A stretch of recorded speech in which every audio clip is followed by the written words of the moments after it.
राम कृष्ण हरी मंडळी मी माधव मोरे आपलं सर्वांचं आपल्या यूट्यूब चॅनलवरती मनपूर्वक हार्दिक स्वागत आहे। मंडळी, मी आज आलोय अशा एका ऐतिहासिक आणि पवित्र ठिकाणी। पाठीमागे तुम्ही पाहू शकता, हे आहे संत श्रेष्ठ ज्ञानेश्वर महाराज थोरले पादुका मंदिर। ज्यावेळेस आषाढी एकादशीला ज्ञानेश्वर महाराजांची पालखी लाखो वारकऱ्यांसोबत खऱ्या अर्थानं पंढरपूरला विठुरायाला भेटण्यासाठी जातात, त्याच वेळेस त्या पालखीचा पहिला जो काही विसावा आहे तो विसावा याच मंदिरामध्ये केला जातो। चला तर या व्हिडिओच्या माध्यमातून या मंदिराचा जो काही इतिहास आहे आणि इथला जो काही परिसर आहे आणि इथली जी अप्रतिम कलाकृती आहे ती कलाकृती आपण या व्हिडिओच्या माध्यमातून जवळून अनुभवूया। माऊली, आता मी पाऊल टाकतोय त्या पवित्र मंदिराच्या मुख्य गेटच्या आत प्रवेश करताच समोर जे दृश्य दिसतंय ना, ते बघून विठ्ठल भक्तांच्या आणि प्रत्येक मराठी माणसांच्या अंगावर अगदी शहर आल्याशिवाय राहणार नाही। तुम्ही समोर बघू शकता, भिंतीवर रेखाटलेलं हे साक्षात पालखी सोहळ्यांचे अद्भुत चित्र। डोक्यावर तुळशी वृंदावन घेतलेल्या माऊल्या, हातात बगवी फटाका घेऊन नाचणारे वारकरी आणि अंगात विठ्ठल नामाचा पूर आल्यासारखे टाळ मर्दंगाच्या तालावर तल्लीन झालेले ते संतांचे चेहरे। हे निव्वळ चित्र नाही आहे माऊली, हा करोडो वारकऱ्यांचा श्वास आहे, हा महाराष्ट्राचा प्राण आहे। जेव्हा आषाढी एकादशीला लाखो वारकरी ज्ञानोबा माऊलीचा गजर करत पंढरीकडे निघतात, तेव्हा माऊलींच्या पालखीचा पहिला विसावा याच पवित्र भूमीत होतो। हे चित्र पाहून असं वाटतंय की वारीचा अथांग सोहळा, तो विठ्ठल नामाचा गजर याच भिंतीवर जिवंत झालाय।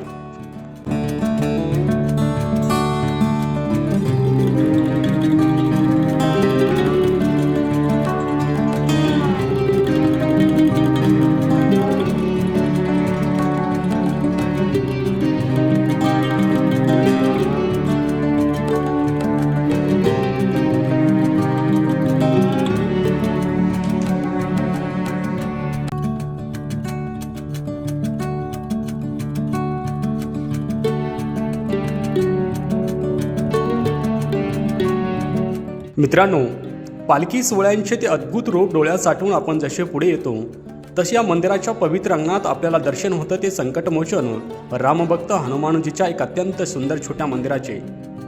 हे बघा मित्रांनो, हनुमानाची दक्षिणेकडे तोंड असलेली भव्य आणि तेजस्वी मूर्तीकडे पाहूनच अंगात वेगळीच शक्ती आणि ऊर्जा संचारते। मस्तक आपोआप हनुमानच्या चरणी लीन होतं। म्हणतात ना, जेथे जेथे प्रभू श्री रामचंद्राचे आणि माऊलींचे नाव घेतलं जातं तिथे तिथे हनुमानाचे सूक्ष्म रूपाने नक्की हजर राहतात। माऊलींच्या पहिल्या विसाव्याच्या याच ठिकाणी बजरंग बली सोबत पहारा देत उभे आहेत असाच या ठिकाणी भास होतो।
हनुमंतांचे आशीर्वाद घेऊन आपण जसे पुढे येतो तसं मुख्य गाभाऱ्यात प्रवेश करण्यापूर्वी आपल्याला या अंगणात अजून दोन अतिशय सुंदर मंदिराचे दर्शन होतं।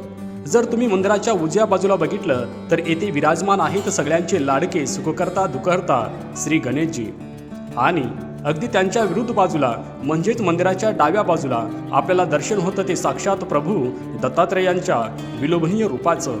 मुख्य गाभाऱ्यात माऊलींच्या चरणी लीन होण्यापूर्वी या दोन्ही देवतांचे आपण दर्शन घेऊया।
मित्रांनो, आता आपण प्रवेश करतो या मंदिराच्या सर्वात पवित्र अशा मुख्य गाभाऱ्यात.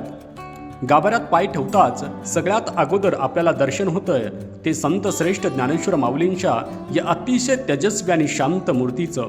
माऊलीची 20 फूट उंचीची ही मूर्ती मनाला एका क्षणात तृप्त करते आणि त्यांच्या चरणशी आहेत माऊलींच्या अतिशय पवित्र अशा थोरल्या पादुका, ज्यांचा स्पर्श करण्यासाठी महाराष्ट्रातून लाखो वारकरी या ठिकाणी येतात. आणि मित्रांनो, माऊलींच्या अगदी पाठीमागे जणू काही माऊलींना पाठीशी घालून उभा असलेला साक्षात पंढरीचा राणा विठ्ठल आणि मातोश्री रुक्मिणी माता यांचं विलंबनीय मूर्ती आपल्याला पाहायला मिळते.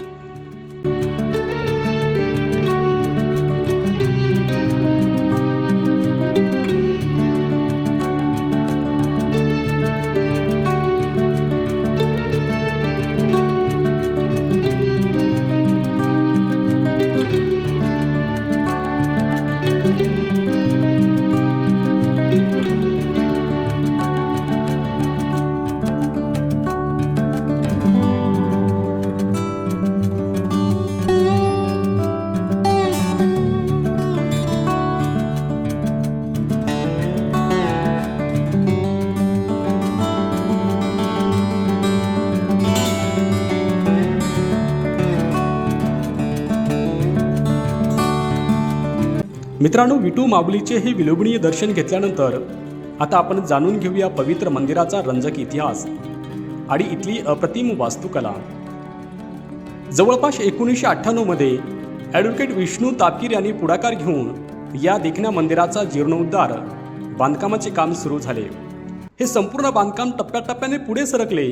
ब्लॉकमध्ये मगाशी आपण ज्या मूर्ती आणि भव्य परिसर पाहिला, त्यांच्या बांधकामाचा सर्व खर्च कोणत्याही सरकारी निधीतून नाही, तर वारकरी, स्थानिक नागरिक आणि जगभरातील माऊलींच्या भक्तांनी दिलेल्या देणगीतून पूर्ण करण्यात आलेले आहे. या थोरल्या पादुका मंदिराची संपूर्ण बांधणी आणि कलाकृती ही पारंपरिक महाराष्ट्र शैली आणि वारकरी संस्कृतीच्या धर्तीवर आधारित असलेल्या आम्हाला या ठिकाणी पाहायला मिळतो. मंदिराच्या खांबावर, छतावर आणि भिंतीवर आपल्याला जुन्या पद्धतीचे कोरीव नक्षीकाम पाहायला मिळते. मुख्य म्हणजे संपूर्ण मंदिर परिसरात वारकरी संप्रदायांचा इतिहास जिवंत करणारी अप्रतिम शिल्पे आणि चित्र रेखाटलेली आम्हाला या ठिकाणी पाहायला मिळतात. अगदी साध्या पण भव्य दगडी विटांच्या आणि सिमेंटच्या बांधकामातही आपल्याला जुन्या काळातील हेमाडपंथी किंवा मराठा वास्तुकलेचा हलकासा प्रभाव या ठिकाणी आम्हाला बघायला मिळतो.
तर मंडळी, आज आपण घरात बसून दिघी आळंदी रस्त्यावरील या अत्यंत पवित्र संत श्रेष्ठ ज्ञानेश्वर महाराज थोरल्या पादुका मंदिराचे संपूर्ण आणि सुंदर दर्शन घेतलं.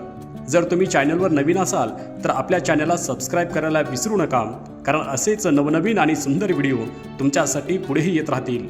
चला तर मग पुन्हा भेटूया अशाच एका नवीन ठिकाणी. तोपर्यंत रामकृष्ण हरी.